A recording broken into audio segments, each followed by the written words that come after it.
Hi, I'm Dr. Roger Schultz, Superintendent President of Mount San Jacinto College, and I want to welcome you to TedXMSJC. I want to thank you for joining us for this great show, and I also want to thank our solid lineup of speakers. I also want to recognize that it really takes a dedicated team of people to put an event like this together. So I want to thank the Honors Program, Communication Studies, and Theater departments, as well as several students for leading the way on this year's TedXMSJC. TEDx is about ideas worth sharing. This year's theme is resilience, and I can't think of a better theme after everything we went through as a college, community, nation, and world during the COVID-19 pandemic over the past year and a half. So sit back, listen to our great slate of speakers, and enjoy this year's TEDxMSJC. Thank you. A huge thank you to our Superintendent President, Dr. Roger Schultz. Hello. My name is Bianca Swan-Finch. I am the chair of the theater department at the San Jacinto campus, and I would like to welcome you to our TEDxMSJC event, Resilience. What a privilege it is to have Dr. Katherine Kiefer-Newman from San Bernardino Valley College. You've probably heard your whole life that words matter, and they do. Words can move a person or a crowd of people to change the world, for better or worse. And they can be healing tools, healing individuals and communities. This is especially the case when the words are formed into a narrative story. And these narrative stories, also known as the human experience, they've been around since forever. Which came first, humans or stories? Was it an accident one night in caveman days, sitting around the communal fire roasting the woolly mammoth for dinner? Did a story magically appear in this moment to ease the day's hardship? If it's possible, I think stories emerged with the humans the exact same moment. Whatever the case about the origin story of our stories, we tell them, and we tell them, and then we tell them some more. They have been for sacred ritual purposes, offering spiritual comfort. They have been just for fun, jokes and little anecdotes, bringing those first humans to laughter, forming bonds across the fire. When we tell our stories, they can be universal in many ways, but at their core, the tellings are as different as we are. They can be dry, sparse on detail, or they can be lyrical and musical. They can be full of voice inflections, or they can be told with elaborate body motions and gestures. However they are told, stories are essential for human communication and understanding, which is why we share our stories with others, whether it's explaining a mundane task, outlining a complicated process, sharing something that happened, or a more formal telling. Stories teach us things about each other and about ourselves. And they allow us to escape from reality for however long the story lasts. Stories help us justify or clarify things we just can't figure out. They help us defend the innocent or the guilty and share the numinous. We have records of the Sumerian, Egyptian, and Greek myths, full of floods and quakes, droughts, tales of heroes and gods, tragedies, comedies. We tend to be drawn to stories most when we see ourselves reflected in them, sometimes even finding personal meanings beyond the intentions of the story. We fill our lonely and spare moments with stories. We tell our children tales of wonder. Stories comfort us and they reassure us. So, which came first, humans or stories? Jeremy Adams Smith tells us that we feel our stories in our bodies even if we don't mean to. He says that we think of stories as being these prosaic things. They're outside of us, just words on or pictures. But really, stories live under our skin. We know in our gut, he says, when we're hearing a good one. And I think he's right with this. Every culture has its own stories, and the stories shape and frame the culture. Cultural stories specifically form the foundation of how we think about the world.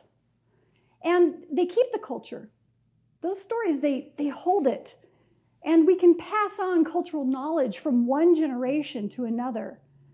Stories are timeless, and they're an eternal link to ancient traditions and legends, myths, archetypes. They hold all kinds of truths for us, the storytellers, and us, the story listeners. Today, right now, I want to share a story that helped me when I really needed it. This is the story that put me on my lifetime journey of listening to stories and telling stories. It begins, as these sorts of tales often do, with Once Upon a Time. Once upon a time, when I was a little girl, I lived in a magical tropical paradise. My father was in the Air Force, and my family moved to Hawaii. We lived there just about 4 years. And the whole time we were there, my mother wanted us to really experience Hawaii. So we lived off base, and instead of enrolling me in the base school, she sent me to one of the neighborhood schools. Mine was called Alva Scott Elementary. I spent my days outside of school wandering around the neighborhood, barefoot or in flip-flops, wearing tank tops and shorts. I was 7, 8, 9, 10. It was the early 1970s. There was no internet or video games to occupy me. TV then didn't really have children's programming for my age range. So I made up games to play on our family lanai, or in my backyard, or down in one of the many gullies filled with tangled trees and more flowers than the human can imagine. Despite the secret garden kind of frame here, I was pretty lonely. Now, I wasn't shy or even very self-conscious. In fact, just the opposite.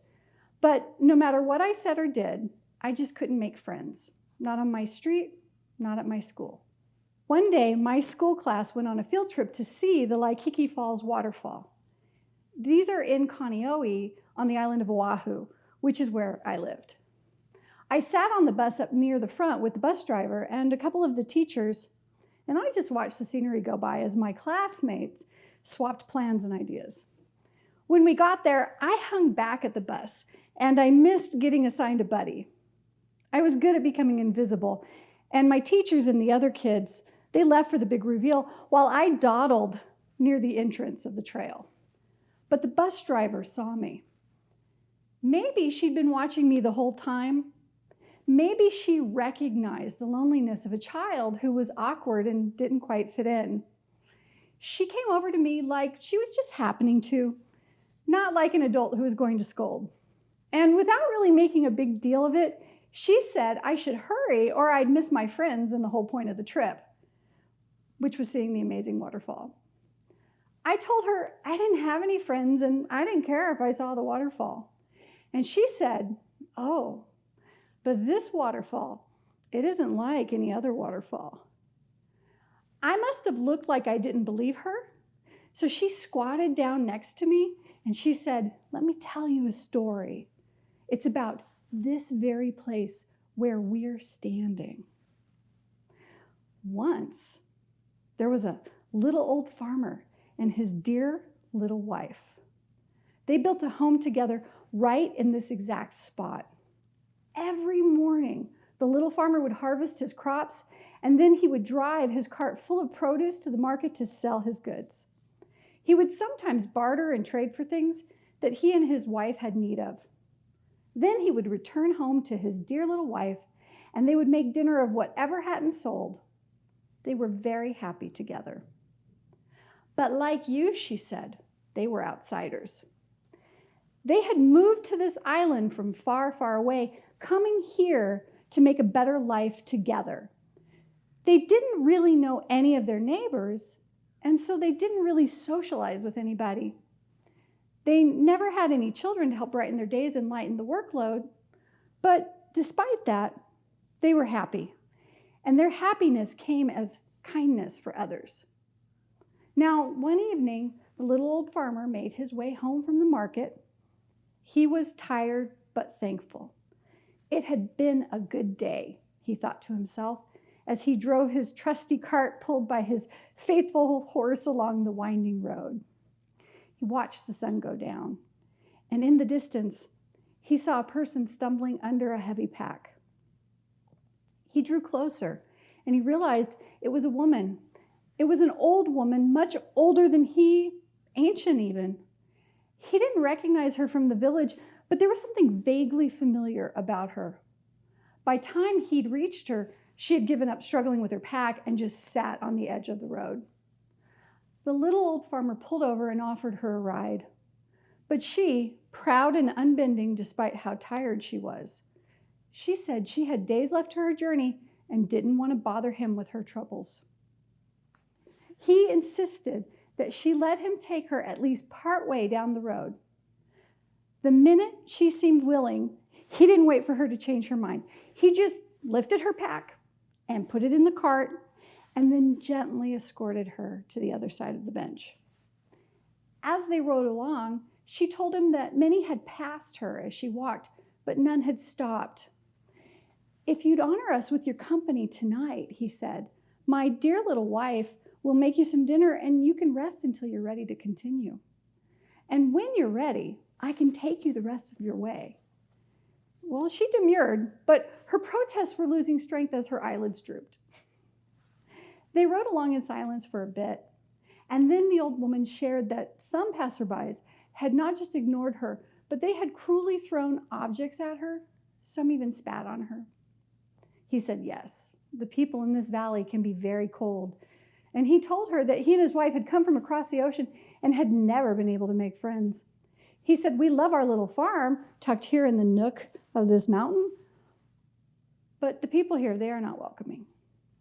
The little farm did indeed sit in the nook of a great valley with a tall mountain behind it, protecting it always.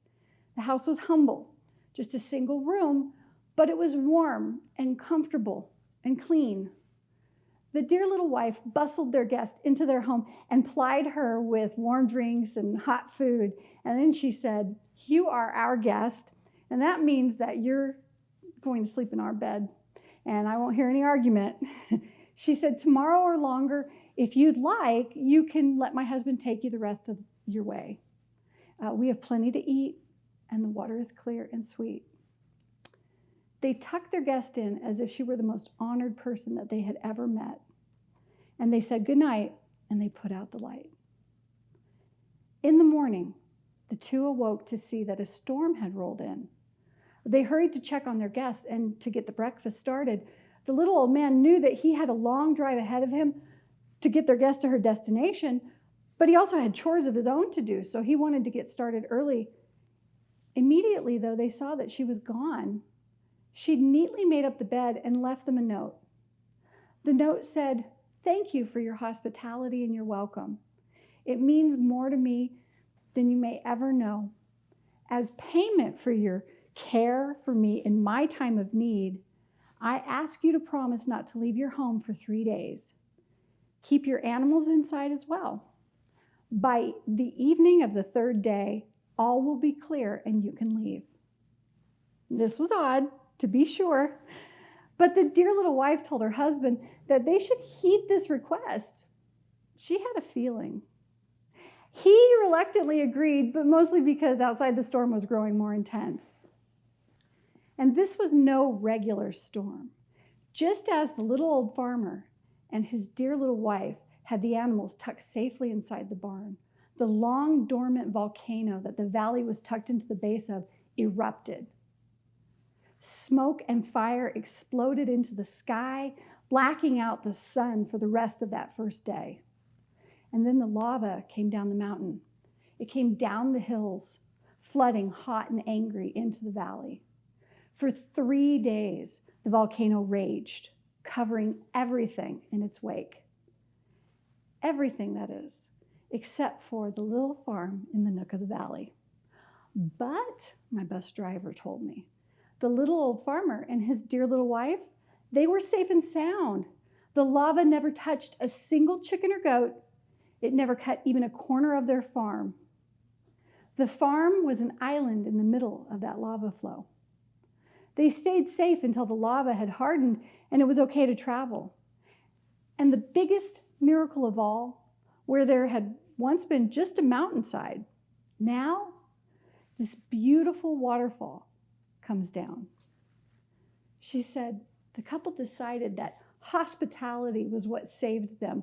And so they invited their old friends from their original home. Soon, big families of friendly people came into the valley and began farming and sharing and loving one another. This is what we mean by aloha, she said. We mean welcome. And we mean, come let us offer you hospitality. And we mean, I love you. Then my bus driver leaned very close to me and she whispered, kindness is always rewarded and wickedness will catch up with the wicked. That's Pele's promise to the people of Hawaii. I was captivated by this story told to me in the spot where it took place. Pele, whose name means she who shapes the sacred land, she's the goddess who was banished from her home, and she chose to come to Hawaii. The Pele story told by a kind bus driver who was a stranger gave me hope that someone understood how a little girl could be in a virtual paradise and still feel sad and lonely. This story in this moment helped me. Through our stories, we share our passions, our fears and sadness and hardships, joys. We share our dreams for ourselves and each other. They give us a common ground from which we can all speak, sometimes through metaphor and symbol, and sometimes also literally. Stories matter for all kinds of reasons. Remember I said at the beginning that all stories are felt in our bodies.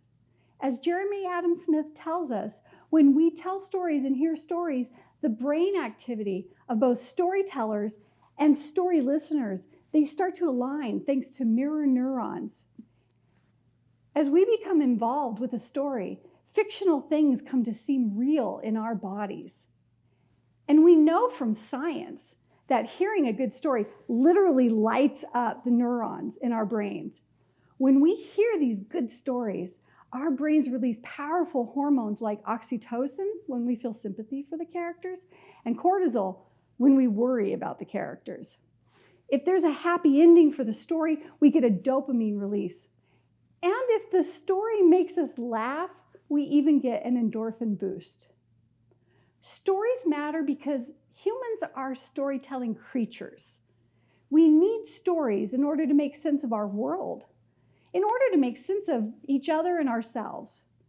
Stories, remember, are the perfect vehicle to teach us important things like empathy, self-awareness, and resilience. Stories have this special kind of magic that can open up our hearts and lift up our souls. Stories can point the way for healing and transformation. Our lives are stories. We are stories. Sometimes our stories are about fighting not quite literal monsters. Sometimes our stories are smaller, maybe vignettes of interactions with a cast of characters. When you understand the story that you're part of, understand the role that you play, the you story, then you can begin to see how you can heal the wounds of the past. You can begin to heal yourself. The same is true of any community. When we share our own stories and listen to the stories of others, that community can begin to grow and love and heal any sadnesses or wounds. It begins with understanding that we are our stories. It begins with once upon a time. Introducing Brandon Christopher Allen. He's a motivational speaker, and when you journey with Brandon, you know exactly what happens when thunder speaks. I am super excited to be in front of you today. Not for any reason of me getting the attention, but because I know that we all share a common interest. How do I know that we share a common interest? Because all of us have this innate ability to look for the hope in circumstances. One of the ways that I love to find the hope was especially when I was a kid. Did anybody like to watch superhero movies and shows. My question to you is, what is your favorite superhero? Who is the person that you would go to find your motivation? I know some people would watch TV and they would watch Power Rangers and be encouraged when they would morph into the Power Rangers and they would see them save the day. No matter what was thrown at them, no matter how small or how gigantic, the Zords would show up and they would do what was necessary to win. Batman always knew he had the strength inside of him to take over. No matter who he faced, no matter how difficult it got, it was some unique idea, some creative invention, something he paid for, that could always make him become the most successful he could be. Superman lost everything, had one weakness, yet ultimately he still had the ability to overcome. We saw superheroes all the time.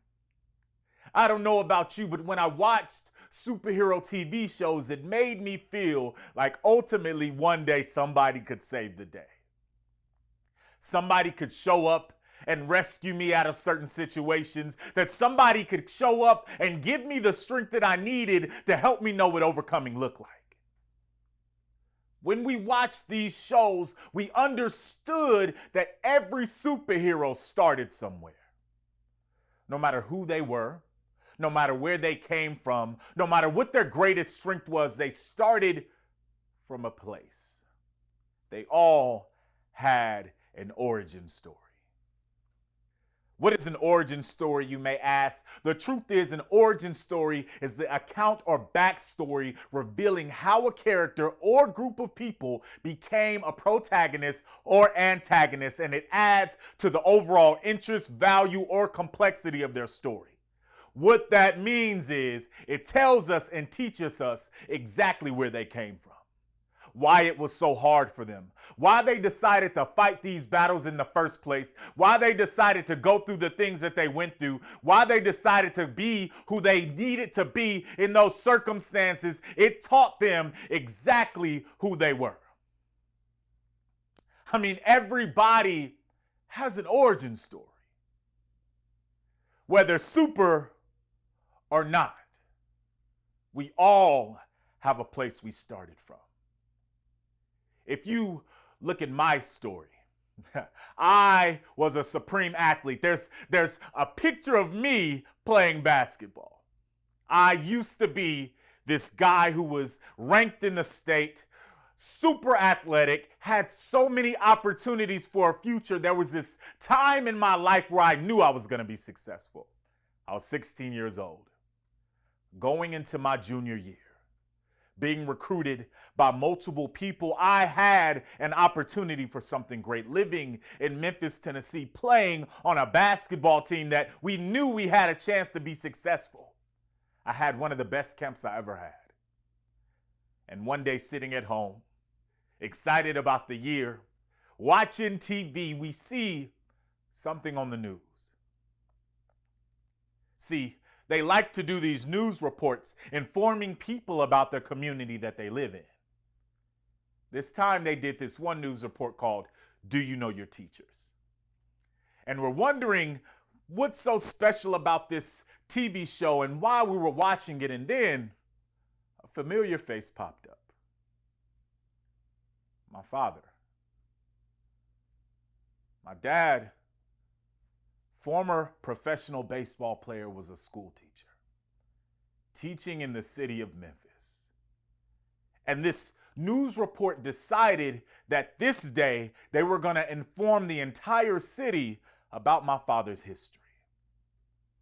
They were going to expose his skeletons. They were going to bring out his mistakes, his failures, everything that he ever went through. They were going to tell the world. They shared about DUIs, about charges, about jail time, about different experience that he had to go through that ultimately affected us and our household. Then they showed up knocking at our door, asking to speak to my father, showing where we lived. From that day, he could no longer teach in Memphis. From that day, I no longer felt safe in my own home. From that day, my past, my situation, my pain, my personal struggle, the things that I cried about at night, the things that drowned me in my sleep, the things that made me feel like quitting and throwing in the towel were exposed to the world. See, I no longer could keep my secrets quiet. I no longer could keep my pain quiet. The world was exposed to what I had to experience. See, from that day, we made a decision because everything shifted for us to move across the country to California. I went from understanding exactly who I was, where I belonged, and what my future looked like to not knowing anything at all. Going to a place that I had no idea that I was going. I had no idea of what to expect. I had no idea of belonging, of safety. I had to run away from a situation that became dim and dark, and I did not know what was coming next. See, if you were to look at my origin story was riddled in fear. It was weighted by loss, failure, isolation, abandonment, rejection, separation. It made me feel like there wasn't anything that I could do. It put me in a situation where my back was against the wall, my chest was pressed down by the circumstances, and I had to come to a realization that I was no longer the same person anymore. See, every time we take a step forward, every time we face the next portion of our story, every time we go into the next positions in our lives, we have to come to a place to understand that the parts of our stories that are moving us to the next level need one foundational thing. No matter what we go through, no matter what our circumstances are, no matter what the pain looks like, every superhero has one trait. And that trait is resiliency. If you ever imagined becoming resilient, if you ever imagined overcoming, if you ever imagined pushing forth, then there's a little bit of a superhero that lives inside of you. See, every time I envisioned my story, every time you've envisioned your story, every time you've been discouraged by your circumstances, you had to make a choice. You had to become witness of the moment. You had to become aware of what was happening there, and you had to decide what you were going to do right now. See, there's this book, a Success Principles Handbook, in fact, and there's this equation that comes up, and it's E plus R equals O. That means events plus response equals the outcome. The truth is that things happen. My life was shifted upside down based off of something that had nothing to do with me. Your lives may be overwhelming. Your stories may be filled with abuse, filled with addiction, filled with pain and torment, but you have a choice on how you respond. There's this quote by Mike Tyson. He said, "Everybody has a plan until you're punched in the face." My question is, how do you respond when life punches you in the face? You want to determine the outcome, then you have to respond by getting up. You want to shift your situation, you have to respond with hope. You want to make yourself go into success, you have to respond with resiliency. See, I came up with these ideas from this guy I like to call Timothy. This younger version of who I used to be. And there were these things that I learned through my journey and my struggle. There were 3 areas that made a difference in how I understood how to overcome. 1 was catch, 2 was consider, and 3 was create. See, with catching, that means you have to decide when situations get hard, circumstances get tough, when the pain gets overwhelming, you have to build up your self-awareness and realize that you've slipped from a state that might make you last and make you stay in a place that shifts your mindset. Have you ever dealt with hopelessness? Have you ever dealt with pain? See, the difference between standing there and dealing with pain and living in pain is what you do after.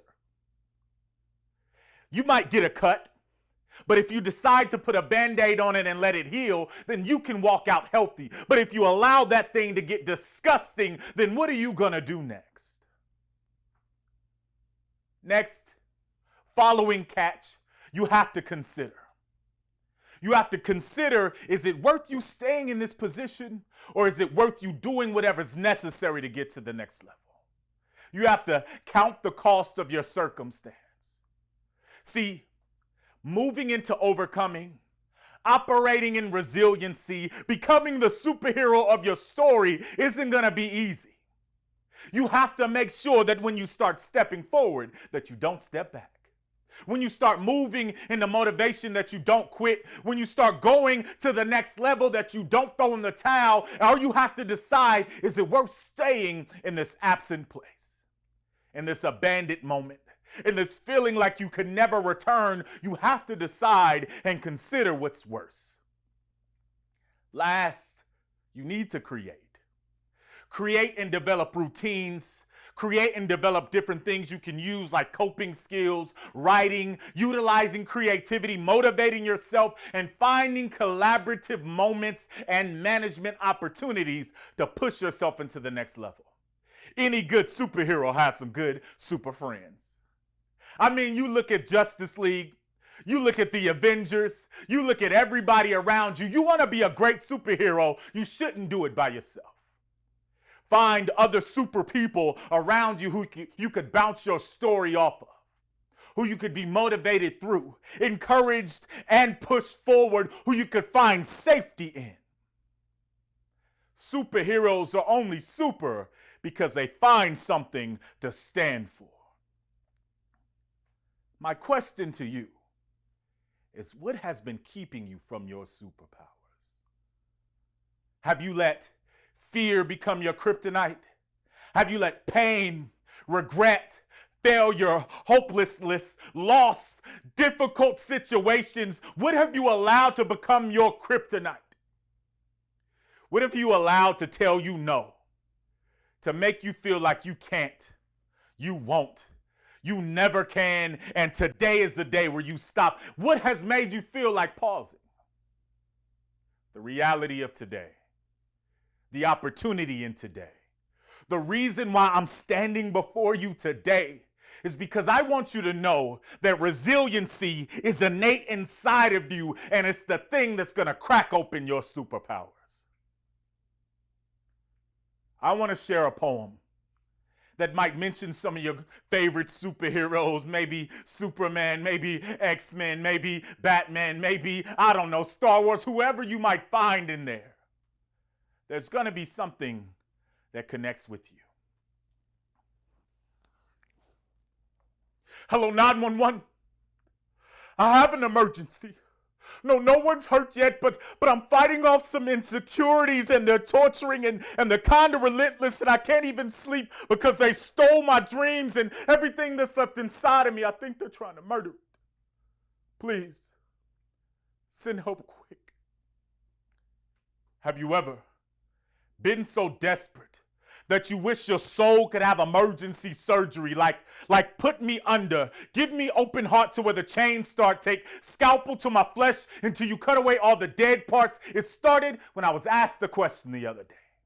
One that made me think. The question was, if you could name your greatest fear, what would it be? I pondered for a little bit, search my inner me, search through corridors and doors that were locked by only me, fumbling through my thoughts, searching for the key, patting my pockets like that video you've seen. And some of you may not get that, but all of you, most of you, have gotten lost trying to find this thing, wondering if it's success or failure, or maybe just your local enemy. I heard a quote. It was from a movie, Coach Carter, I believe.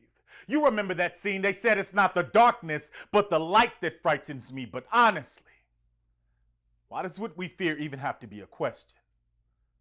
See, I've battled with excuses for a while now. Hands bloodied, eyes blacked, and knees bowed, shirt ripped, so I can't wear my emotions on my sleeve now. Contempt, so tired of running that now I got my feet bound. I quit, cause apparently I made this into a lifestyle. So sick and tired of being forced to swallow this defeat down. Focus has always been a problem for me with distractions, and then there's people. See, I'm using an excuse now. And I battled with excuses for a while now. Toiled with the torment from my dark side until I found my inner Jedi. Dear Lord, the enemy is after me, trying to sift my faith and leave me Anakin. Dark, you can't escape this light. Saber you down, prepare to fight this. Force Awaken has more. Have you seeing stars? You know this means war. And if God never gave you the spirit of fear, then where did it come from? Where does your power range from? Is it defeat or dominion? You traded a sound mind and strength with the gift from the dark one. He said, fly on wings like eagles. Who said your sword done and you never have to stand alone? See, heaven sends you safety like an angel grove. You know, this team brings hope. And if you ever let fear change your mind, Alpha gives you power. See, it's morphing time. Fear was never meant to be a part of your design. I want to divorce fear until I'm no longer that X-Man. And even in the midst of the storm, I still make my last stand. And if I ever go rogue, trying to find God's plan, I hope the sea real bro come and find me again. Nightcrawl, if I must, if running, I can't, so set apart from this gray. It's in my gene. Don't you see I am mutant? I want to marvel in his love. Because there, fear can't live.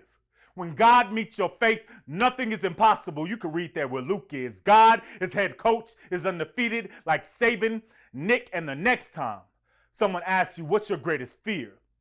You can tell them that they don't exist. 911, you don't have to send anybody. We got this. Thank you. Listen, I want you to know something.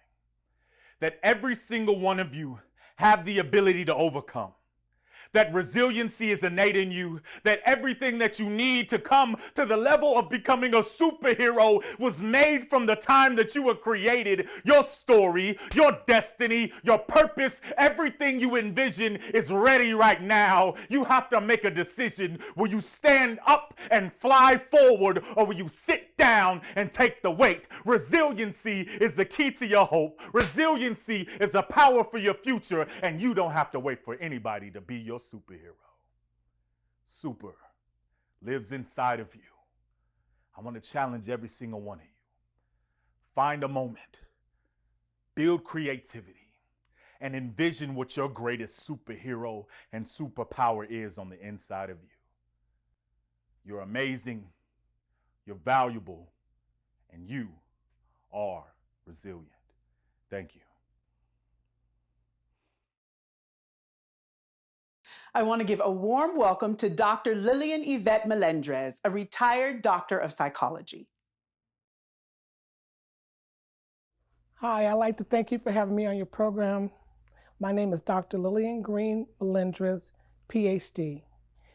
I completed the LPT-LV in nursing program, receiving my license in the 1980s. I have a bachelor's degree in business administration and a master's in public administration. I continued my educational goal, and in 2005, I completed the doctoral program at the University of Laverne, and most recently, I became an ordained minister in 2021. I have worked at various levels in several hospitals, and in 2009, I retired from the State Department of Mental Health at Patton State Hospital as the Central Staffing Office Administrator, CSO, completing a 29-year career in the psychiatric medical field. Years ago, I was a student at San Bernardino Valley College in the nursing program, working on becoming a licensed psychiatric technician, LVN, as well as my Associate of Arts degree. And I wasn't sure if I could make it through the program, because shortly after I was born, my father was bringing my mother and I home, and our car was hit by a train. I flew out the window from the impact. The law of gravity says what goes up must come down. I was told by my mother and grandmother an older lady was some distance away from the scene of the accident, and all she saw was something flying in the air. She ran to the scene of the accident and saw me coming down. When she saw me coming down from the sky, it was such a blessing. She's my angel now. She reached out her hands and she caught me. As a result of that accident, I was crippled and blind. And medical technology and knowledge not being what it is today, the doctors told my parents that I would never walk, I would never talk, and I would never see. However, with the grace of God and having perseverance and resilience, knowledgeable instructors, I made it. I'm standing here today to share and encourage all the listeners. By receiving a license from the Board of Vocational Nurses and Psychiatric Technician Examiners, I was entering in a world of professionalism as a public servant. I took an oath to be ethical in my decision-making practices and processes. Your morals and culture shape the person you are. Effective listening, being a team player, assisted me in accomplishing those goals. Up or down, thick or thin, I always considered what was above my head. You see, going through all those difficult things, loss of loved ones, career changes, being a college student in the midst of being a young woman, wed, single mother, you know what most people call life? We all witnessed the unprecedented nature of the pandemic and the broad revelations that came with it. We saw our brightest stars unravel into various underlying physical and mental health states. We saw our most vulnerable friends and family lose homes, jobs, and loved ones. We saw uncertain times, but we've worked through uncertain times before. During the Civil Rights era, times were uncertain, and as a young Black mother, your life may not have been guaranteed you by the end of the evening, let alone a warm sun pot of beans for dinner. And it wasn't easy to continue fighting against spit, dogs, hoses, and clubs. I do not have to redraw for you the very familiar scene in America, Americans standing up for a better future and country. We persevered, and it was arduous, and it was long, and it was ongoing. Adam Clayton Powell Jr. was the first African American to be elected to Congress from New York. He stated, quote, "Press forward at all times. Climb forward toward the higher ground of a more harmonious society that shapes the laws of man to the laws of God," end of quote. And I would add, also to know what's above your head. In the advent of COVID-19, I was reminded again to consider what was above my head. In the Word of God, in the book of Ephesians, chapter 6, verse 11, it talks about the whole body armor. It says, "Put on the whole body armor of God that you might be able to stand against the devil." It breaks it down piece by piece. The only part of the body that has no armor to protect it is your buttocks. It's just out there and exposed. Just like an ostrich, when it faces adversity, it buries its head in the sand and it leaves its buttocks exposed to be kicked around. That's why I always look above my head when I'm faced with adversity. Social media and online interaction aside, we all know what it feels like to be alone in a crowd. Sometimes we experience a sense of isolation and not belonging, even when we're with family and friends. Each of these are normal experiences. Just like the prophet Elijah, when he was hiding in the cave, thinking about the fact that Jezebel was going to kill him, coupled with his believing he was the only one left to carry out God's work, during the period we are hiding in the cave or burying our head in the sand, Maybe we are needing some time to process what is going on inside of us. You know, sort of time out. I thought that was what I needed during the times was a little solitude, when in essence what I was experiencing was isolation. However, these experiences may push us toward an ultimate goal. We need people, especially when we're struggling, because they can give us a different perspective. They can prompt us to what is true. They can defend and protect us when we are weak or vulnerable. When Elijah was hiding in the cave, he had tunnel vision. Through a chain of events, Elijah found himself standing before God, and he recited everything he had experienced. When God told Elijah had a plan, Elijah's perspective changed. He was then able to go on with life and complete God's plan for his life. So I have faced some difficult challenges. There's been times when I experienced feelings of depression, discouragement, disillusionment, which are some of the most worst common struggles we can face in life. During these times, I remember to look up and consider what was above my head. I remember situations like the aforementioned. Remembering gave me an opportunity to change my perspective. I've worked in the worst crisis situations in various hospitals. I've also worked with the worst mental health cases of all patients who were criminally insane with multiple medical problems. I had a history of being assaulted by various patients, sometimes for just being a Black woman or a female. A number of them threatened to kill me and or my coworkers on a regular basis, a daily, monthly basis. I read the charts. I knew their history. I saw all the gory details of their crime. So I full well knew that any one of them would and could carry out their threat at any time. I wanted to quit, I wanted to retreat, and I wanted to hide. Not to mention I grew up in the civil rights era with all that bigotry and racism. Even with all that racism and bigotry, I still had to endure criticism for being an educated Black woman.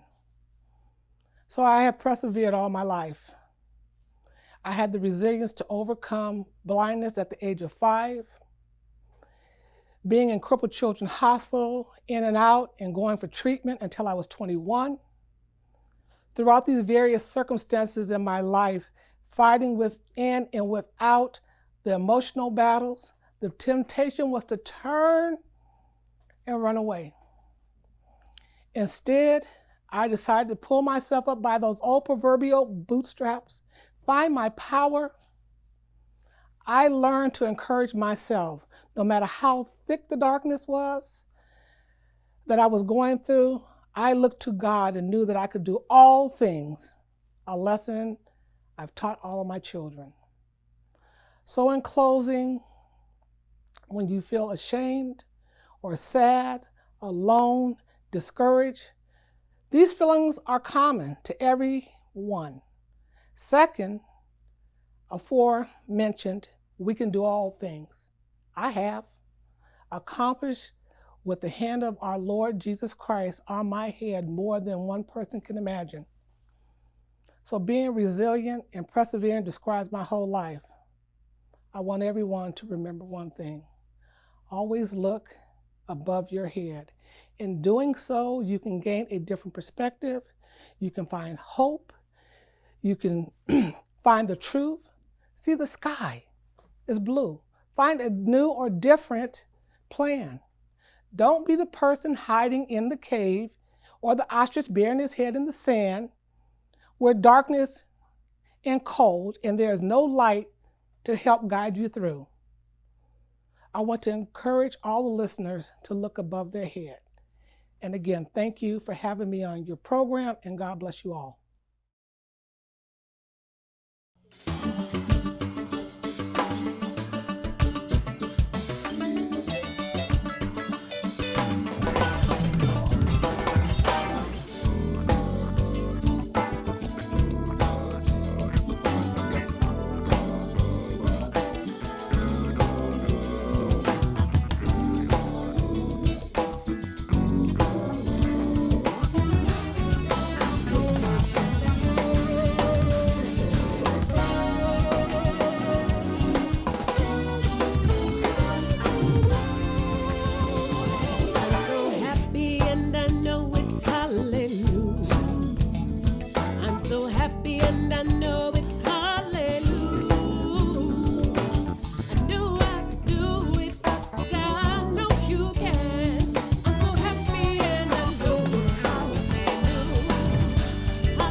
to know what it's to be free, to be happy and to know it feels complete. We can do it, God knows we can. To be happy and to know it's to be free. Don't you feel free?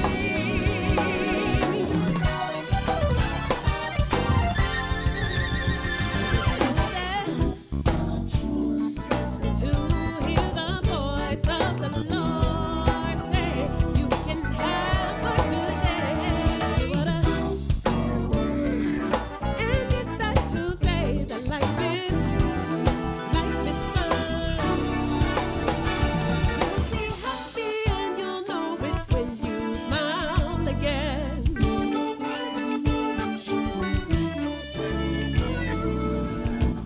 We can do it. To be happy and to know it is to dance. Everybody dance.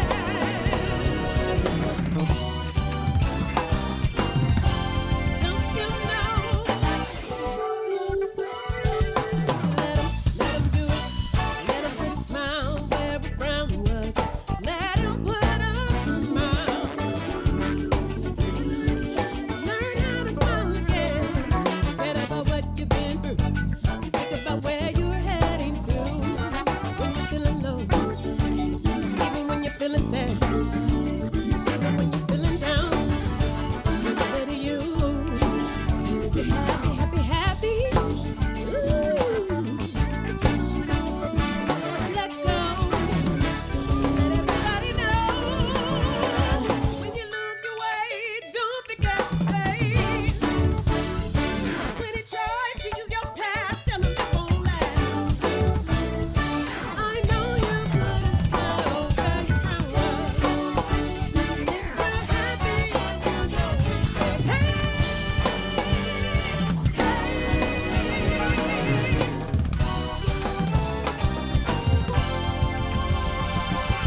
You start your day, don't forget to say I'm so happy.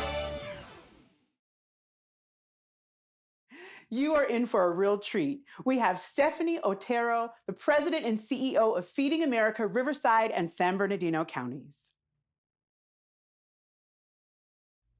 Hi, my name is Stephanie Otero, and I am the CEO of Feeding America Riverside San Bernardino, also known as FARSB, the largest hunger relief organization serving the Inland Empire, or the IE. Working at the food bank, I've seen the many faces of hunger and how devastating it can be to people's lives. In the past year, the COVID-19 pandemic put a spotlight on hunger as many families were faced with food insecurity for the first time in their lives. While hunger is now reaching unprecedented and historic levels, hunger has been a crisis in our country for a very long time. In fact, here in the IE, it is estimated that over 400,000 people are food insecure. Even more heartbreaking is that 1 out of every 4 children in our backyards don't have enough to eat. What I've learned at my time at the food bank is that hunger is not the result of lack of food. In fact, there is more than enough food to feed everyone in our country. Rather, what causes food insecurity is the lack of access to food, which can be caused by many underlying and complex factors, including poverty, job instability, lack of housing, lack of health care, and other inequities. Our mission at the food bank is to end hunger in our community. What we've realized long ago is that just feeding people won't end hunger. Trying to cure a symptom rather than the underlying condition is just temporary. To mitigate food insecurity, we need to focus on the root causes of hunger. Even though there are no quick fixes to poverty, lack of housing, or lack of health care, we can be proactive rather than reactive. And one of the ways in which we can be proactive is by creating resilience to food insecurity. Resilience is defined as the capacity to recover quickly from difficulties. In other words, we need to make food accessible to those facing food insecurity quickly and easily. This will provide them with the ability to focus their time, attention, and resources on other areas so that being hungry doesn't impede their ability to thrive. Getting food to the people who need it sounds easier than it is. There are barriers that prevent people from getting the help they need. Such barriers can include lack of awareness, lack of transportation, lack of availability, and negative stigma attached to receiving assistance. Stigma just might be the biggest barrier that we face. Asking people for help when you need it is a humbling experience. It can make you feel ashamed and embarrassed. It often causes people who need help to go without, regardless of the ramifications on their health or their lives. I'd like to tell you the story of a little girl. This little girl was born in a rural farming town in New Mexico. She was impoverished and the daughter of a teenage mother. She was accustomed to eating 1 to 2 times a day until she attended school. Fresh fruits and vegetables were not a part of her diet. Instead, her meals at home consisted mostly of rice, potatoes, and beans, items that could be purchased in bulk and that were inexpensive. As a child, she didn't notice the inequities. She didn't realize she was poor, but as she got older and attended elementary school, she soon started to see the differences. For example, at her friends' slumber parties, she noticed that their refrigerators were full of food and their pantries were stocked with snacks. At school, she noticed that not all of her classmates got a ticket for a free lunch. Instead, they brought lunch boxes packed with homemade peanut butter and jelly sandwiches, milk, and apples. This made her feel embarrassed and ashamed. When she reached high school, and in order to avoid the embarrassment of getting a free lunch, she started to skip lunch altogether. She preferred being hungry rather than feeling shame for getting a free lunch. I understand firsthand the negative stigma attached to being food insecure because that little girl was me. But because of my experience, I also understand the importance of giving assistance with dignity and making people feel like they are getting a hand up rather than a handout. So how do we start to tackle this stigma so that we can strengthen our community's resilience to food insecurity? We can begin by changing the narrative. Changing the narrative can be done by recognizing that hunger is complex. People aren't born hungry. They become food insecure based on a variety of factors, circumstances, and inequities. When we begin to understand this, we can truly begin to initiate change. We can also listen to understand and listen with empathy. When we do this, we can gain insight on how to better assist. We can learn what barriers they face that prevent them from getting the help they need. We can also co-author agendas and collaborate. We are stronger together by combining our resources. Our community will thrive when we begin to not only focus on food, but also on housing, health, and jobs. Collaboration is key to creating a thriving IE. We can also be the voice for those in need. I wish that I had someone fighting for me when I was a little girl. By being the voice for those in need, we can advocate. Public policy is the key to making essential resources available to all, thus preventing food insecurity before it begins. Overcoming food insecurity is no simple task, but it can be overcome. I'm living proof of it. As a community, we can work together to change the narrative and advocate for those who cannot advocate for themselves. Together, we can and we will solve hunger, and we can create a community where everyone thrives. Thank you. It is my pleasure to introduce the dynamic Angelica M. Anderson, the Honors Enrichment Program Administrative Associate here at MSJC. It was a cool, crisp morning during my most favorite time of the year, fall, before anyone in the house was awake. We hear this fierce knock at the door. 6 armed police officers wearing bulletproof vests were waiting to get inside. I crack open the door as I wipe the sleep out of my eyes, and I'm feeling the pounding of my chest because I'm so terrified, and I listen as they inform me that they have a warrant to search my house. The only thing I could respond with was, please, Don't scare my babies and just let me wake Mama up. Their response was a command. Do not go upstairs and stay where we can see you. So with the calmest, prayerfully most convincing voice, I yelled upstairs to the kids to come on down to meet me in the living room. And by that time, Mama was already coming out of her room. My kids and I were sitting in the living room, and we can hear the officers upstairs turning over furniture, looking for every piece of evidence that they can. They collected our computers, cameras, cell phones, to include my children's homeschooling devices. At the time, I had a 22-year-old, a 17-year-old, a 12-year-old, a 6-year-old, I'm not done, a 3-year-old, and of course, baby Grace, who was 7 months old and still nursing. I also had 3 foster children. And let's not forget Mama. Mama was already suffering from dementia. See, I went from the comfort and the care of Mama to the comfort and care of my husband. At the time, I was married to my high school sweetheart over 20 years. We married 10 days after my 18th birthday, and a year later, we began making babies. 6 babies later, my husband, a retired veteran, a highly decorated man within our community, was arrested for lewd and lascivious acts with a minor younger than the age of 14. This person we knew very well in our church, and he was sentenced for 9 years and 4 months. 9 years and 4 months? 9 years and 4 months?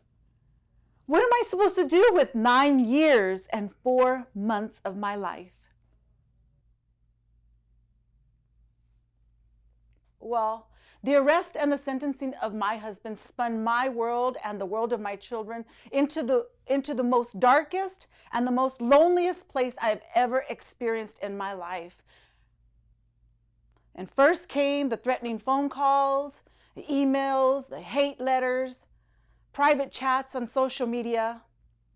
Then our name was dragged through the mud. And you know, we would go to the stores and parks and churches, and people knew us. They knew what happened to us. And it got even worse when strangers started to recognize us. Because I later realized that my family photo, the one that we hung in the family living room, was plastered all over the place. Sure, my kids' faces, they were blurred, but you could find my family photo in the newspapers, on the news, in social media, and Google. I had to think, like, how did we get here? And where was our life supposed to go from here? Well, I stand before you with a Master's of Business Administration from CSUSM. I have a reliable job, and my kids and I, we're doing good. And hey, I'm here talking at a TEDx event, right? I would love to tell you that this is my resiliency story from marriage to arrest to TEDx event, because then my resiliency story would just be beautiful. Some could even say it smelled like roses. But my resiliency story is far from that. My resiliency story is repulsive, like the jagged laceration, you know, the one where the white flesh is exposed and there's blood and fluid seeping out. In fact, my resiliency story is stinky, like the rotten flesh and pus coming out of an infected wound. My resiliency story is really lonely. Like the times that I would drive to the nearby churches in my community, and I would sit in the parking lot, and I would yell at God, God, if you are real, you will bring someone here to me right now and give me some encouraging word. Only to find myself exhausted from crying and screaming for so long, and nobody ever came. And my lonely resiliency story quickly turned into an embarrassing and a disgusting one. Like when I, a former pastor's wife, allowed men to use me, and taking the abuse from men and the self-loathing. And why? Only to find some type of relief from the loneliness that I felt in my heart. Let me tell you, it didn't work, because after that, I was shunned by my church.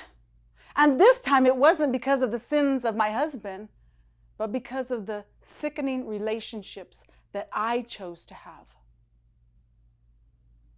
That's when my resiliency story got loud and physically painful. When I would get a wrench or even the heel of my cute shoes and hit it against my skull harder and faster until I didn't feel the pain in my heart anymore.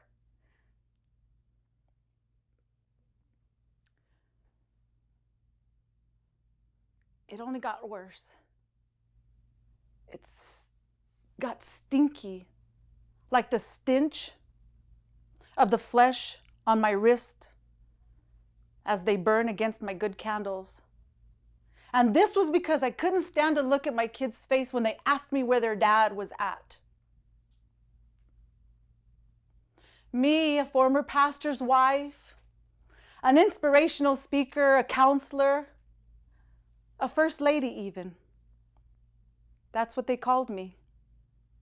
First lady, you're so strong and you can handle this. Oh my God, how I despised those words. Didn't they know that I was suffering? Couldn't they hear me crying on the inside? Tell me something that I can hold on to. There I was, left with a jagged, infected laceration, alone with my 7-month-old colicky baby, and wanting to be nursed when my own weight dwindled down to just above 100 pounds. Many days I didn't get out of bed, and I left my 17-year-old daughter to raise her baby sister and the rest of the siblings, and to take care of the household affairs, all of them. Other times I was 3 o'clock in the morning out looking for my own 13-year-old wayward child. But most of the time, I just wanted to lay down and die. Lay down and die. Lay down and die. Oh my God, look at you. A female woman with 6 kids, who's gonna want you? No work experience, a Latina with no education? Just lay down and die already.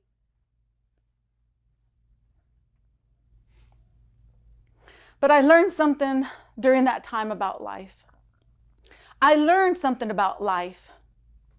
I learned that life does not have to end with one event. Of course, unless that event is death, and then we have no choice. But these events, they did not have to define me, and they did not have to control my future. I also learned that healing can take a really long time, and it can even leave scars. But my healing began to be sweet and my scars beautiful. I realized that there were 3 things that I needed in order for my resiliency story to work. I needed something to hold on to, I needed to learn from others, and I needed to time my mourning and regret. Something to hold on to that was healthy. Some days, I would just hold on to just the small thought that just maybe, my kids still needed me to be their mom and not someone else.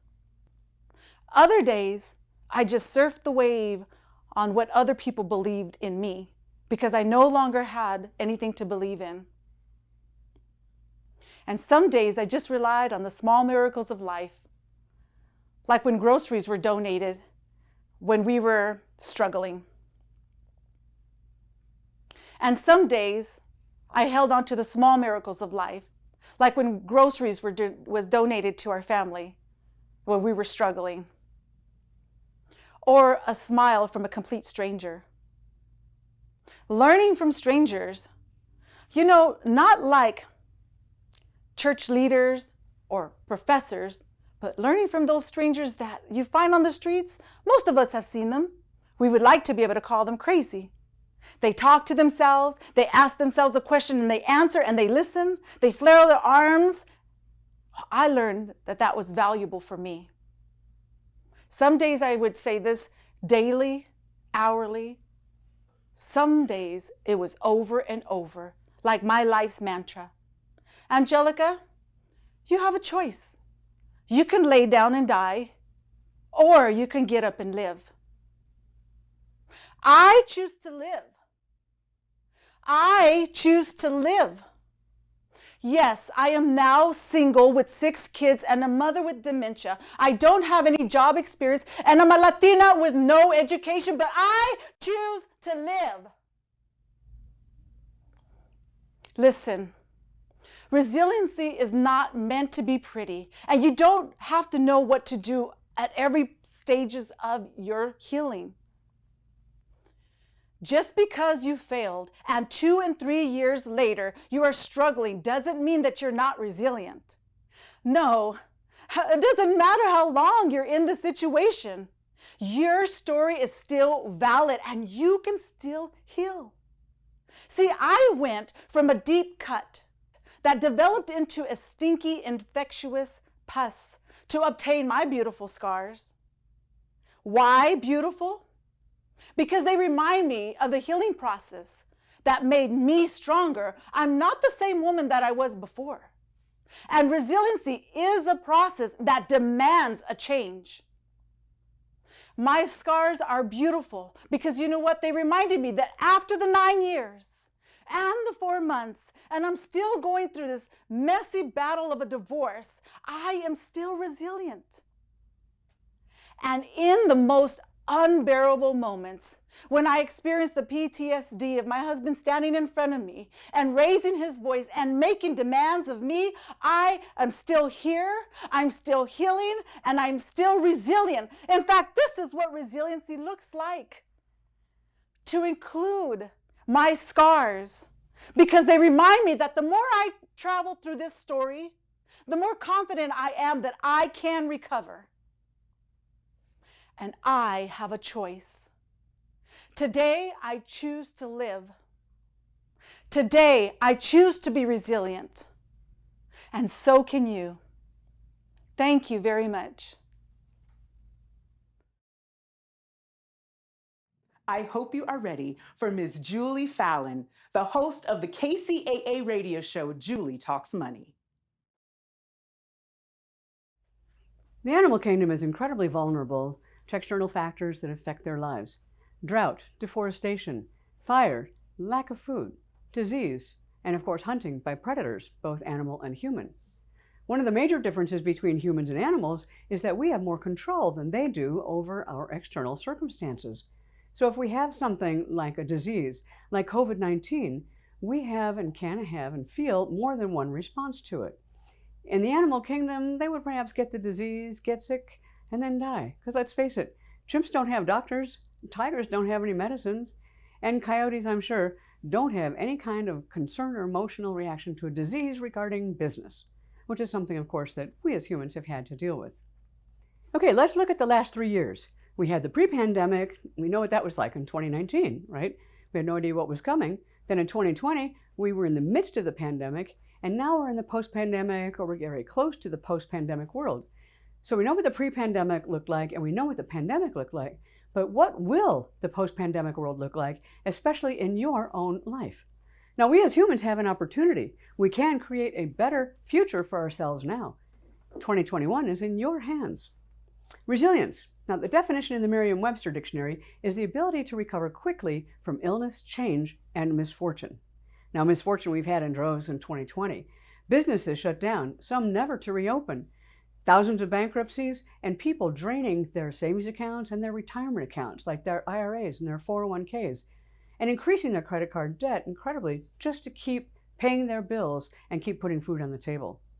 Now, the job situation as we know it is very different today than what it was also a year ago. And one of the things we are facing as another major change is how will we react as humans? And how did we react? Well, last year we pivoted, we adjusted, and we overcame some of the changes and the challenges in the workspace, in our schools, and our home. We adjusted our budgets and spending. And you're still standing, are you not? This is a definition of resilience. And you and I have the power to personally make more of these changes in 2021 than we did in 2020 if we choose to. The world is different and the sands of time are flowing much more quickly than ever before, even in the last 10 years combined. Now, the Cambridge Dictionary definition, and I like this one, it says that resilience is the ability to be happy and successful again after something difficult or bad has happened.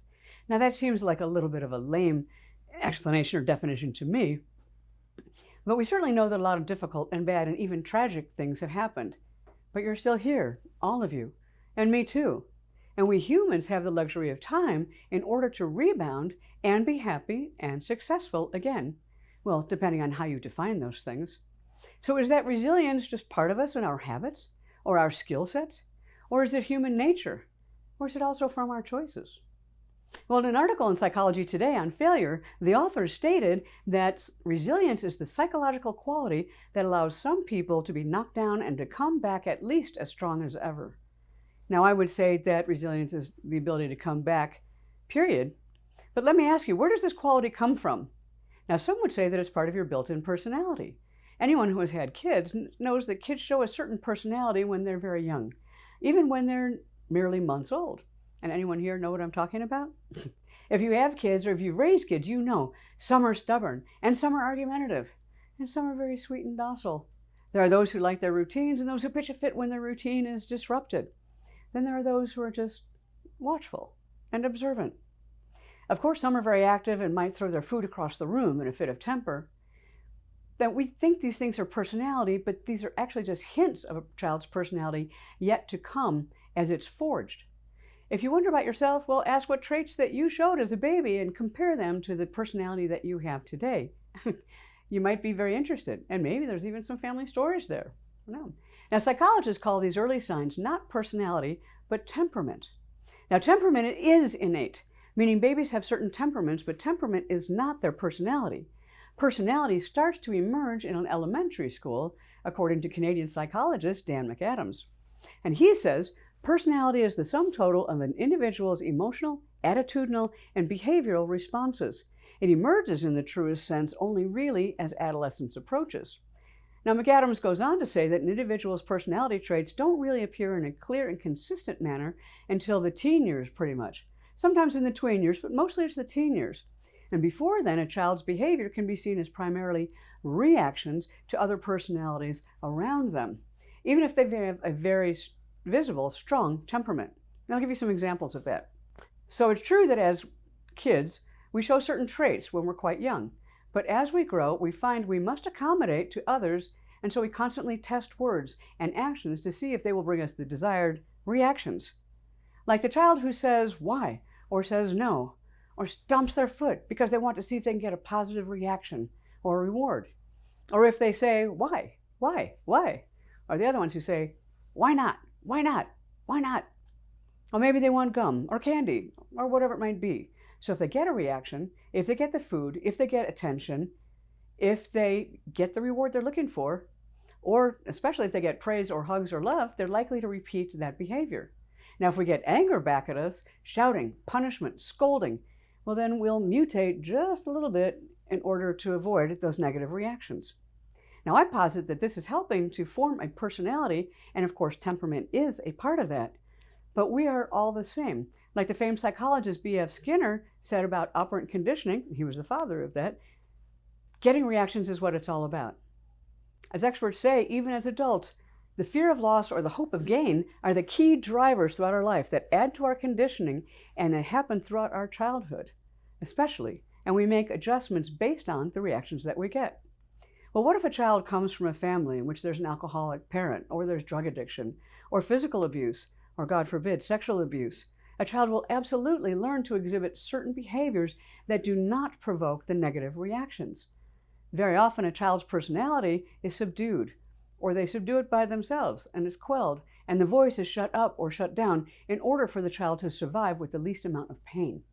If you know anybody who comes from that kind of a home or a background, you know what I'm talking about. They will develop habits that will help them survive, which is a form of resilience. Now, research shows that being more resilient means you're better able to navigate life's challenges from a place of strength and conviction.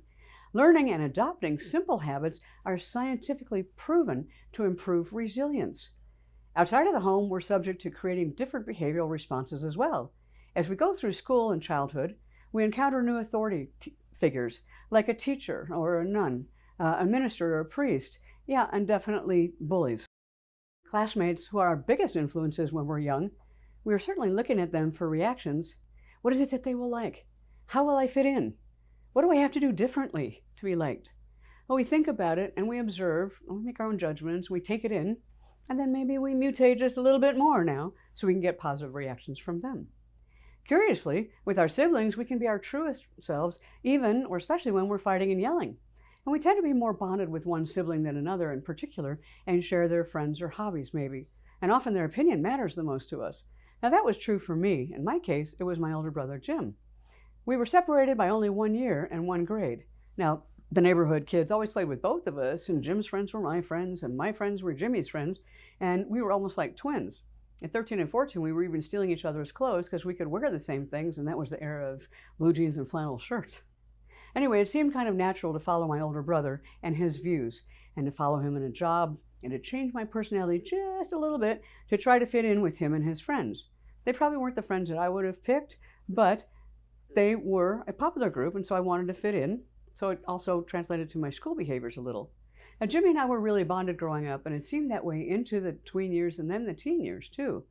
Maybe for you it was a sister, or maybe if you were the oldest child, you took on a more parental role, but it was still a bond.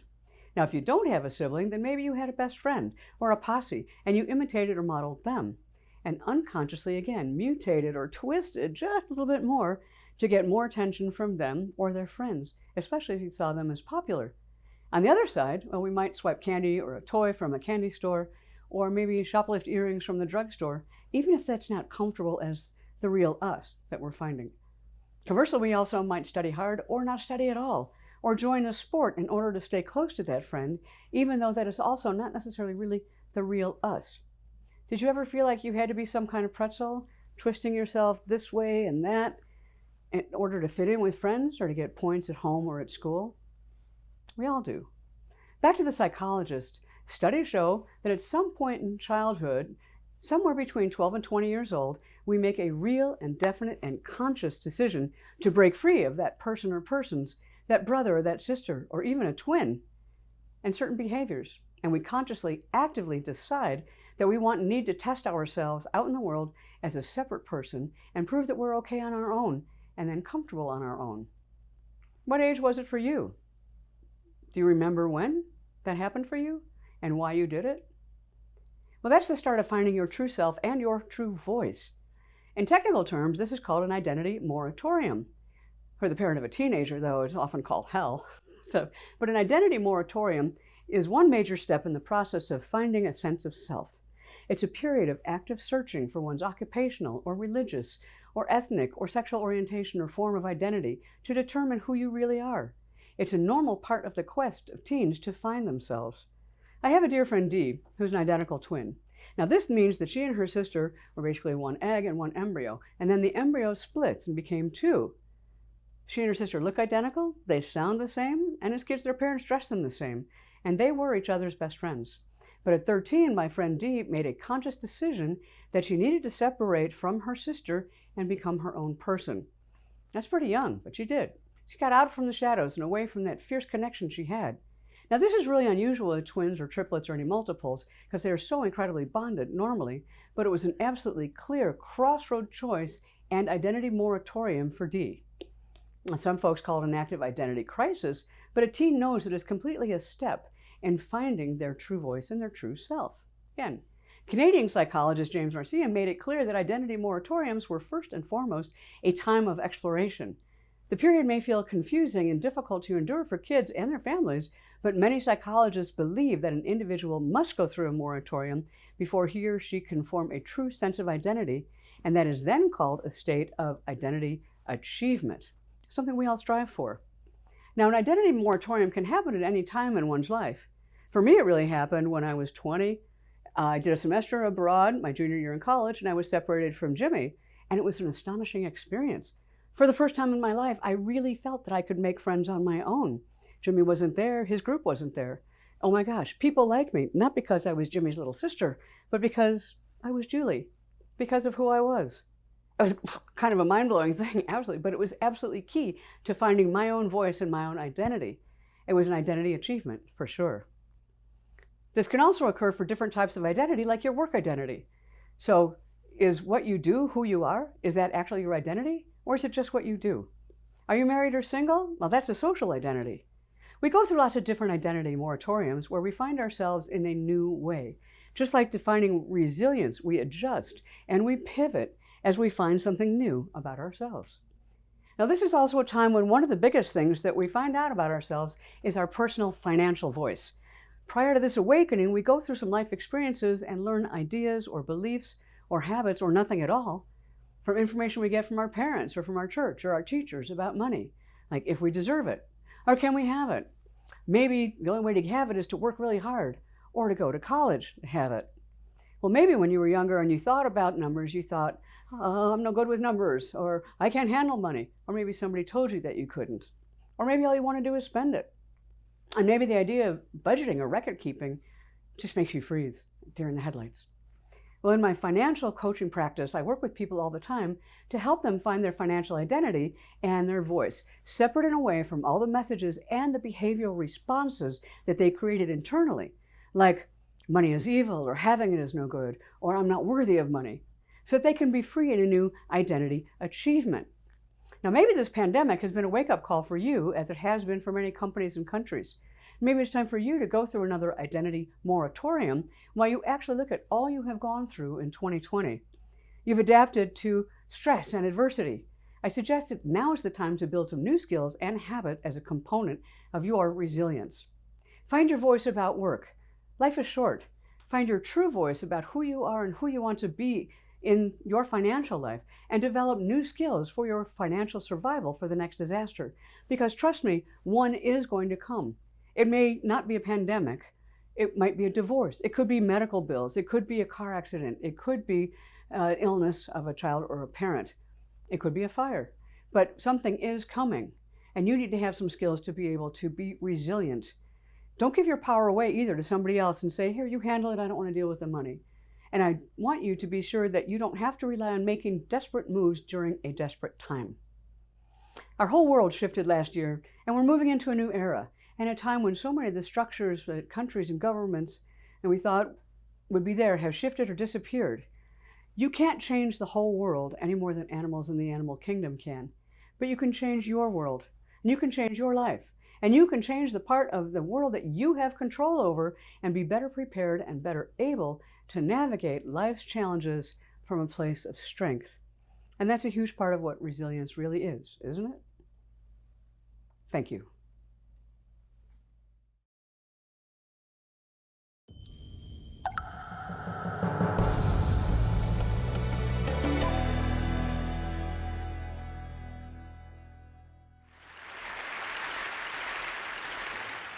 Hi, everyone.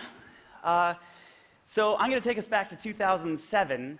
I had just spent about 6 months working on an album that I had poured my heart and my soul into, and it was getting about 3 plays per day on MySpace at the time. And I was getting more and more depressed when I started noticing these other people who were playing guitar and singing and putting videos on this new site called YouTube, and they were getting 300,000 views. So I decided I'm going to start making some YouTube videos.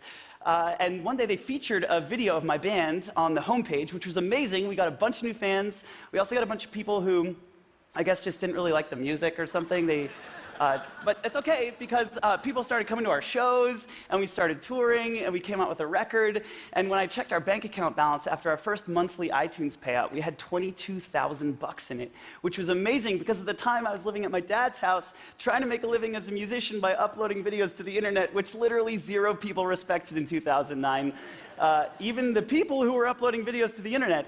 And so for the next 4 years, I uploaded more and more videos to the internet, and they got better and better, and we made enough money through brand deals and commercials and iTunes sales to buy a house, and we built a recording studio.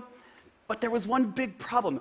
Making money as a creative person in 2013 was super weird. First of all, the business models were changing all the time. So our $58,000 of annual iTunes download income was about to be replaced by about $6,000 of streaming income. Streams paid less than downloads.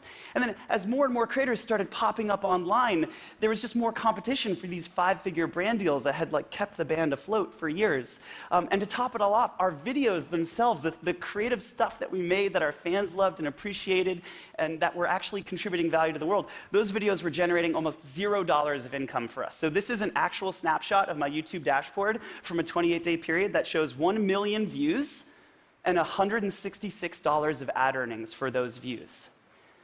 The whole machine in 2013 that took art online and outputted money was totally non-functional. It doesn't matter if you're a newspaper or an institution or an independent creator. A webcomic with 20,000 monthly readers, 20,000 monthly readers gets paid a couple $100 in ad revenue.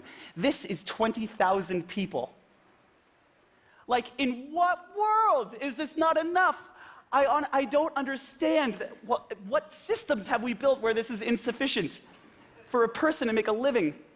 So I actually have a theory about this. I think it's been a weird 100 years. Yeah. So about 100 years ago, humans figured out how to record sound onto a wax cylinder. That was the beginning of the phonograph. Right around the same time, we figured out how to record light onto a piece of photographic paper, celluloid, the beginning of film and television. And so for the first time, you could store art on a thing, which was amazing. Art used to be completely ephemeral, so if you missed the symphony, you just didn't get to hear the orchestra. But now, for the first time, you could store the orchestra's performance on a physical object and listen to it later, which was amazing. It was so amazing, in fact, that for the next 100 years, between 1900 and 2000, humans built just billions and billions of dollars of infrastructure to essentially help artists do 2 things. First, put their art on a thing. And second, get that thing around the world to the people who wanted the art. So much industry is devoted to these 2 problems. Oh my gosh, there's trucking companies and brick and mortar and marketing firms and CD jewel case manufacturers and all devoted to these 2 problems. And then we all know what happened 10 years ago. The internet matures and we get Spotify and Facebook and YouTube and iTunes and Google search. And 100 years of infrastructure and supply chains and distribution systems and monetization schemes are completely bypassed in a decade. After 100 years of designing these things, it's no wonder that it's just totally broken for creative people right now. It's no wonder that the monetization part of the chain doesn't work given this new context. But what gets me super excited to be a creator right now, to be alive today, to be a creative person right now, is realizing that we're only 10 years into figuring out this new machine, to figuring out the next 100 years of infrastructure for our creators. And you can tell we're only 10 years in. There's a lot of trial and error. There's some really good ideas forming. There's a lot of experimentation. We're figuring out what works and what doesn't. Twitch streamers, who's heard of Twitch? Twitch streamers are making $3,000 to $5,000 a month uploading, streaming gaming content. The big ones are making over $100,000 a year. There's a site called YouNow. It's an app. It allows musicians and vloggers to get paid in digital goods from fans. So I'm also working on the problem. 4 years ago, started a company called Patreon with a friend of mine. We're 80 people now working on this problem.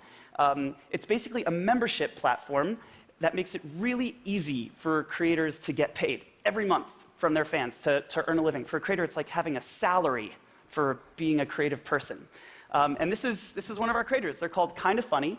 They have about 220,000 subscribers on YouTube. And when they upload a video, it gets somewhere around 15,000 views to 100,000 views.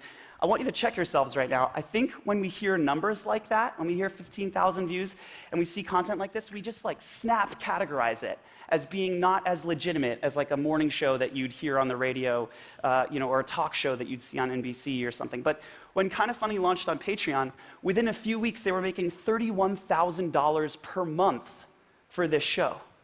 It took off so fast that they decided to expand their programming and add new shows, and now they launched a second Patreon page. They're making an additional $21,000 per month. And they're scaling what's essentially becoming a media company, financing the whole thing through membership. Okay, here's another example. This is Derek Bodner, a sports journalist who used to write for Philadelphia Magazine till a few months ago when the magazine cut out all sports coverage. Now he writes articles and publishes them on his own website. He's still covering sports, but for himself. And he's making $4,800 a month from 1,700 patrons, financing it through membership. This is Crash Course, free educational content for the world. This show is actually on the PBS digital network, $29,000 per month. This is a duo sailing around the world, getting paid every month for documenting their travels from 1,400 patrons. This is a podcast, Chapo Trap House, making actually, since I screenshotted this, they're making an additional $2,000 per month. So they're now making $56,000 per month for their podcast. And Patreon's not the only one working on the problem. So even Google's starting to work on this. A couple years ago, they launched fan funding. More recently, they launched Super Chat as a way for creators to monetize live streaming. Newspapers are starting to experiment with membership. New York Times has a membership program. The Guardian has over 200,000 paying subscribers to its membership program.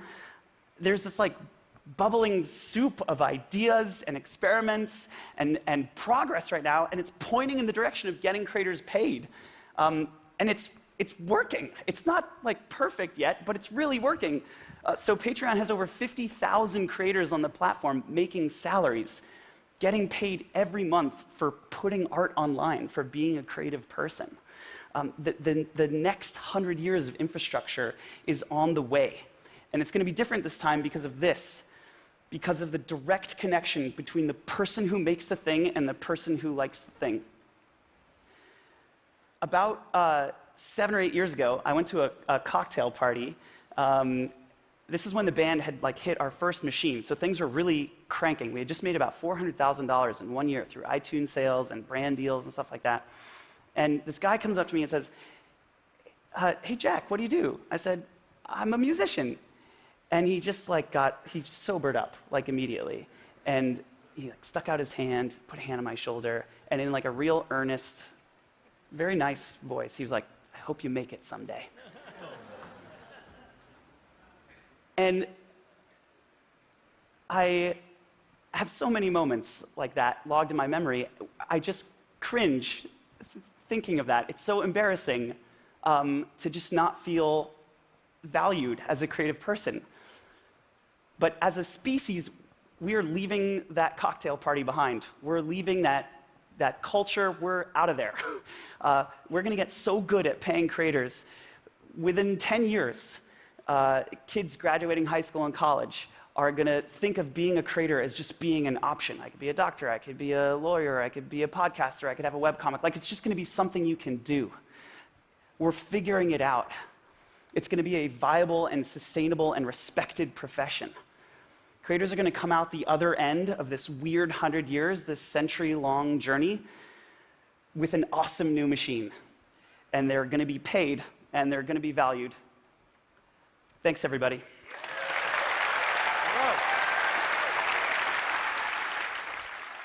I think it went pretty well. Yeah, I want artists who saw that to not give up, to know that, we're getting there. It's not there yet, but in a couple years, there will be so many systems and tools for them to just make a living online. And if they've got a podcast that's starting to take off, but they're not able to make money on it yet, like, that's happening, and they're going to be paid. It's happening.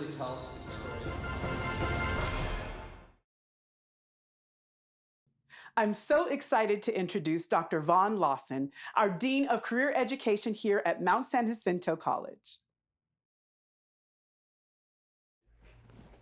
Good day. My name is Von Lawson. Everyone just calls me Von. And I came to share just some ideas with you. I didn't come to tell you something that you have to believe. I didn't come to tell you something that you have to practice.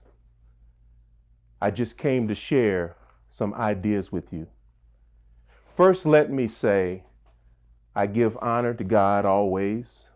I give love and respect to this community across the racial and ethnic spectrum, and all of my brothers from any aspect of life, lifestyle, and belief systems.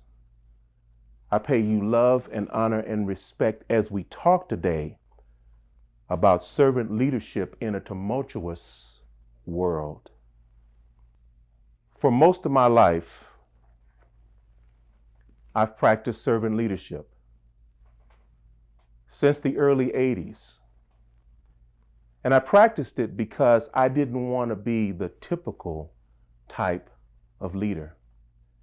And I have used it to apply to every situation in my life, whether professional or personal. So what I want to do is we want to talk about how we can apply servant leadership to what's going on in our world today. We've had a really, really bumpy road over the last almost 2 years. We dealt with a health crisis in the form of COVID that's killed over 500,000 of our brothers and sisters, people who look like us, who had dreams like us, who had visions like us, who wanted to see another day just like us. We've dealt with social injustice when we watched the untimely murder of George Floyd, which created an uprising not only in this country, but it awoke people around the world to what it should look like when we're treated correctly. We've watched members of our community from the Asian and Asian Pacific who are targeted because they're being blamed for a disease they have absolutely no control over. And we've watched people who have different lifestyle beliefs be targeted by people who can be narrow-minded. Now let's get some basics first when we start talking about servant leadership. If you are seeking personal fame and fortune, your ego stroking, if you are a narcissistic type person, you're looking for leadership shortcuts, ways just to get around, servant leadership is not for you. But if you're looking for the best way to serve your community, if you're looking for ways to serve the development and empowerment needs of others, if you're looking for an authentic way of leadership or service to our community and to mankind, then you will find that servant leadership is something that you can use. Where did it come from? Well, very briefly, I want to give you just a little background. His name is Robert K. Greenleaf. He had over 38 years of experience in AT&T as an executive. And he spent 25 years consulting on servant leadership thereafter. There are institutes named after him. There are books that are named after him. He's done essays on the servant as a leader, the institution as a servant, and trustees as servants. Now, we need to look very quickly what it means, because sometimes when you say the word servant, it scares some individuals.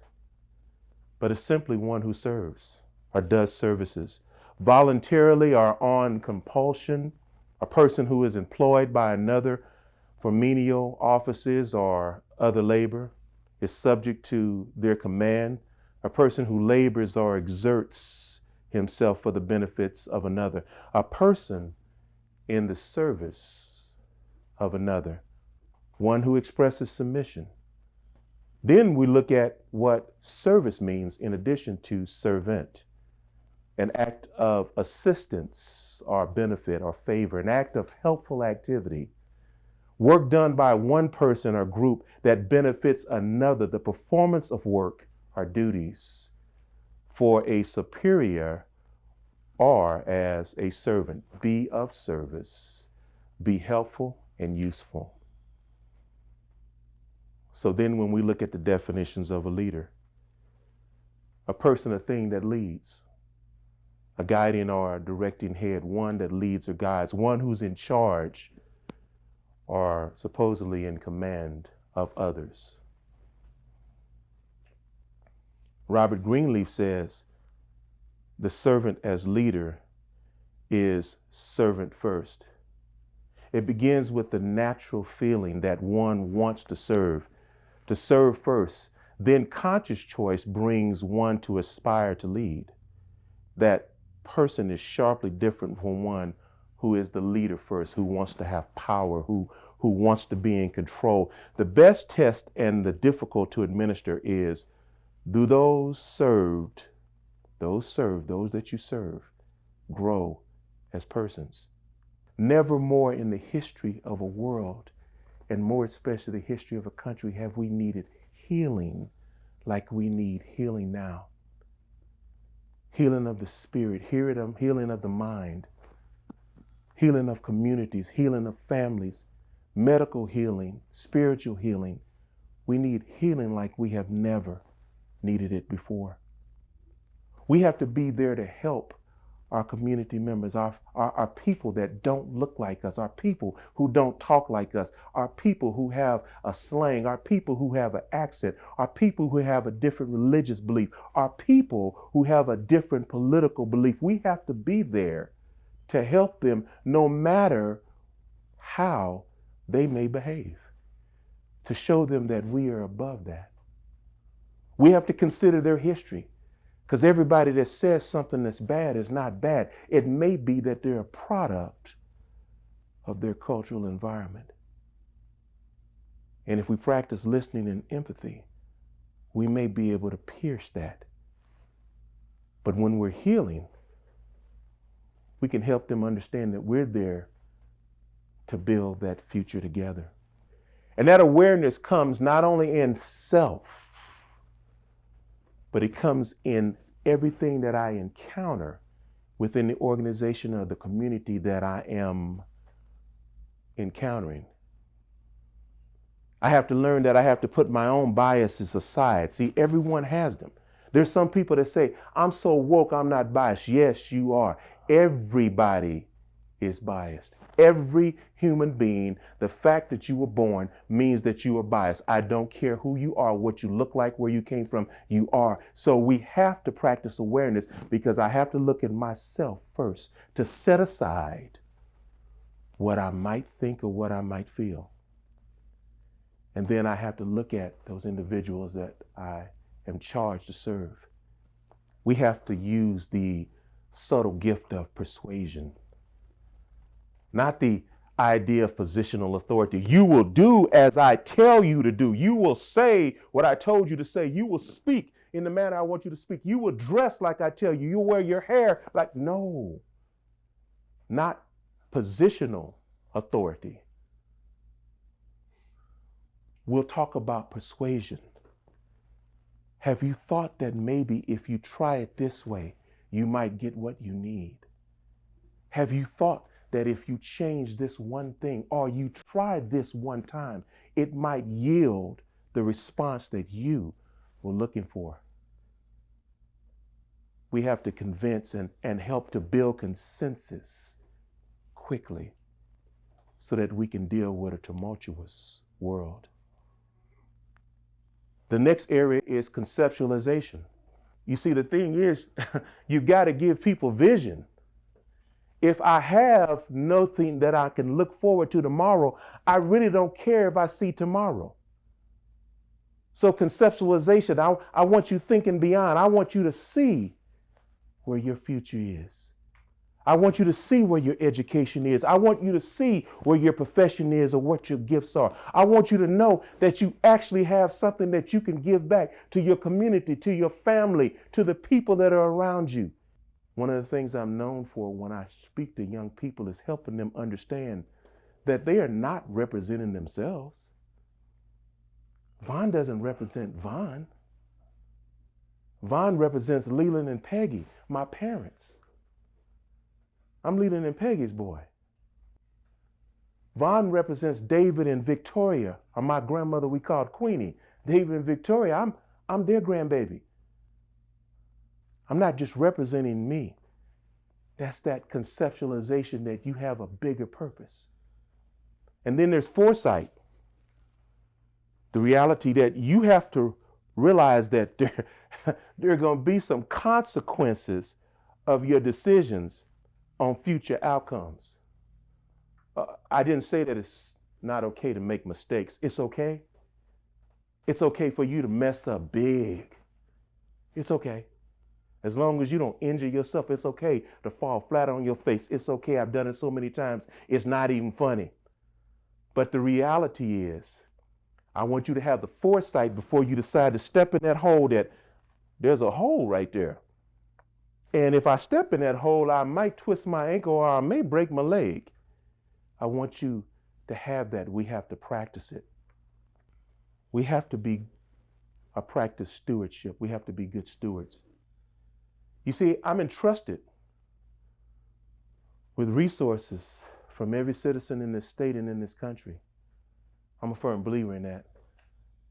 I'm liberal in a lot of things, moderate in others, but when it comes to spending your dollars, I am a staunch fiscal conservative because I don't have a right to waste your money. I don't have a right to waste water. I don't have a right to waste the resources that this planet has given us. I don't have a right. And so I have to be a steward. And that's what we all have to learn if we are going to deal with a tumultuous world using the tools from servant leadership. We have to look how important that what we do is going to give us a return on the investment. So if I make you angry, I'm going to get angry in return. If I make you happy, I've developed a friendship for life. I've developed an allegiance, someone that I can talk to and someone who can talk to me, someone that I can give wisdom to, but more especially, even as old as I am, someone who can give that back to me. It's stewardship. I have a responsibility. And then, of course, we have to have a commitment to the growth of people. You see, people can grow. Sometimes people say, you can't teach an old dog new tricks. That's not true. Yeah, you can. I'm a living example. But the reality is we have to have a commitment, no matter what they say, how they say it, how mean it may sound, how cruel it may sound. If you give them power to hurt you, you can't help them. And then you can't grow. You can call me whatever you want to call me. I'm still going to be committed to helping people evolve and grow and develop. I'm still going to support them no matter what, whether it's their education, whether it's evolution in their mind, whether it's sitting down having common conversations that lead one to say, aha, I didn't think of that. It's all about the idea that everyone deserves to have equitable opportunity in a world that was meant for us all. Finally, when we start talking about servant leadership and using those tools and characteristics to deal with a tumultuous world, we talk about building community. What does community mean? Is it just the neighbor that lives next door to you that you wave at when you get out of your car and go into your apartment or into your home? Is it the guy that you wave at when you're walking your dog through the neighborhood? Is it the person that gets on your nerves and they're playing loud music when you're trying to sleep at night? It's more. Everyone, by virtue of the fact that they live here, is family. They don't have to look like me. They don't have to speak the same language as me. They don't have to speak the same dialect as me. They don't have to use the same urban vernacular as me. But I have a responsibility to love them anyway, to help meet their needs. So if they're hungry, I'm building community if I'm helping out. It's about how we respect each other's right to exist in peace. So no, I won't let my dog bark loud at night while you're trying to sleep because you deserve your rest. I won't play my Parliament Funkadelic real loud in the music in the morning because this person deserves the chance to be able to sleep late on a Saturday morning. So I'm not going to get up playing George Clinton. I'm going to wait till a little later in the evening while they still awake and I'm awake. We need to build a worldview of service. Now, servant leadership in of itself has some paradoxes. You need to understand that. Servant leadership in and of itself is a paradox. You see, it requires constant balance. Great enough to be without pride. I don't need pride to guide me. Because when the team wins, we all win. You have never seen one person out on a basketball court win a championship. It doesn't work that way. Whether it's the Clips or it's the Lakers or my Thunder back in Oklahoma. You've never seen one on the court win playing against another 5. You have to be compassionate enough to discipline. It's difficult sometimes to say what people need to hear. It's all in how you deliver the message to tell them that something happened that shouldn't have happened. Something was said that maybe should not have been said. Something was done that should not have been done. You have to be right enough to learn how to say, I'm wrong.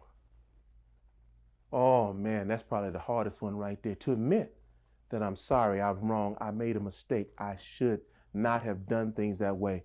I tell people all the time, I have no problem, as big as I am, apologizing if I know for the greater good it's going to serve people. I want you to understand that if we are to deal with a tumultuous world, we have to be prepared to be like Robert Greenleaf, servant leader. We have to be prepared to be like Mahatma Gandhi. We have to be prepared to be like Mother Teresa. We have to be prepared to be like Dr. Martin Luther King. We have to be prepared to be like the Dalai Lama if we're going to deal with a tumultuous world. What I've just given you is a few, just 10 ways that maybe, just maybe, you can make a difference in one life, or you can make a difference in a community, or you can make a difference in a world. Thank you. God bless you. Peace.